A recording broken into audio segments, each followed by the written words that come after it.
Welcome to this tutorial on the inputlookup command in Splunk SPL.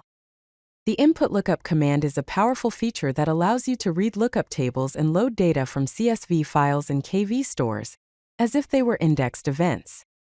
This command is essential for data enrichment and reference data operations in Splunk. The inputlookup command is designed to read data from lookup tables and treat it as if it were indexed events in Splunk.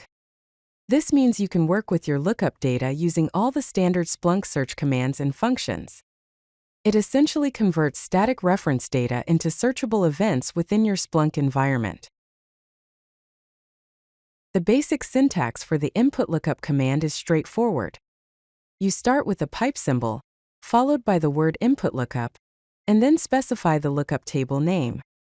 The pipe symbol indicates that this is a search command, and the lookup table name should be the exact name of your CSV file or KV store collection. Here's a simple example of how to use the inputlookup command. The command pipe inputlookup users.csv loads all data from the users.csv lookup table. This will return every row from the lookup table as individual events that you can then search, filter, and manipulate using other Splunk commands. The inputlookup command supports several key parameters that help you control the data retrieval. The max parameter allows you to limit the number of rows returned from the lookup table. The where parameter enables you to filter rows based on specific conditions, similar to how you would filter regular index data in Splunk. This example demonstrates how to use parameters with the inputlookup command.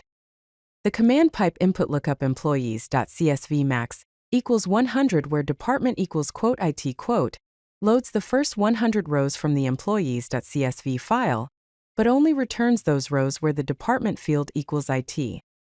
This shows how you can combine filtering and limiting in a single command. The inputlookup command has several common use cases in Splunk environments. First, it's excellent for loading reference data such as user lists, asset inventories, or configuration tables that you need to reference in your searches. Second, it's perfect for data enrichment scenarios where you want to add context to your events using lookup tables stored as CSV files or KV stores. Let's summarize the key takeaways about the inputlookup command.